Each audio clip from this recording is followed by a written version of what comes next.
Yes, we are grateful very much for every support package that is provided to Ukraine from your countries. But we need more weapons to drive Russian forces off our land, and especially in the Donetsk region. Ukraine needs the ability to strike deep within Russia now.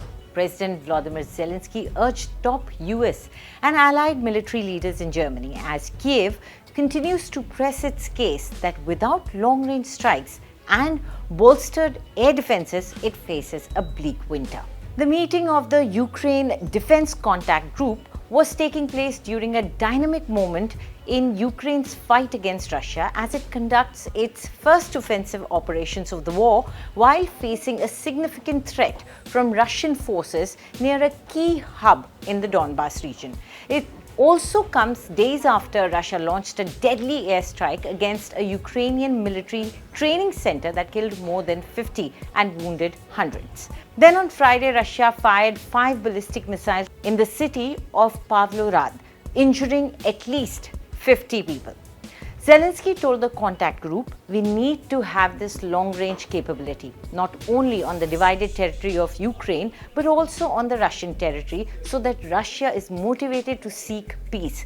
We need to make Russian cities and even Russian soldiers think about what they need, peace or Putin."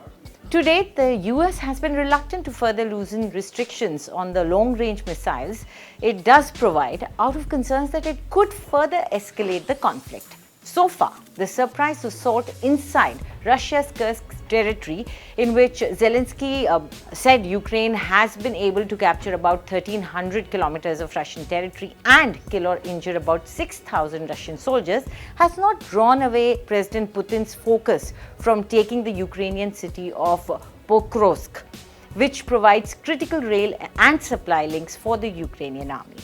Losing this city could put additional Ukrainian cities at risk. While Kursk has put Russia on the defensive, Moscow is pressing on, especially around Pokrovsk.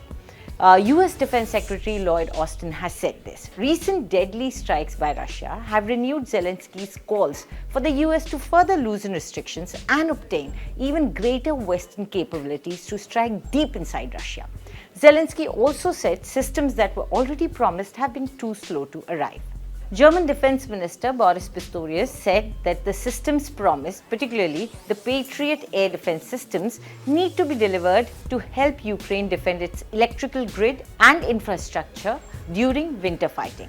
Last year, Russia repeatedly struck power systems in Ukraine. During the meeting, Austin announced the Biden administration would provide another $250 million in weapons to Ukraine, including air defense munitions and artillery, as well as resources for air defense and artillery. The meeting on Friday was expected to focus on shoring up gains in expanding Ukraine's own defense industrial base to put it on more solid footing as the final days of Biden's US presidency wind down. For the past 2 years, members of the Ukraine Defense Contact Group have met to resource Ukraine's mammoth artillery and defense needs, ranging from hundreds of millions of rounds of small arms ammunition to some of the West's most sophisticated air defense systems, and now fighter jets also.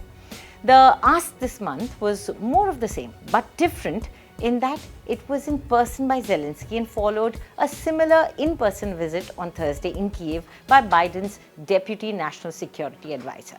Since 2022, the member nations together have provided about $106 billion in security assistance to Ukraine.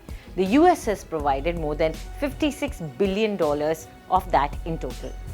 Do tell us what you think about this video in the comment section, and for more news updates, subscribe to India Today.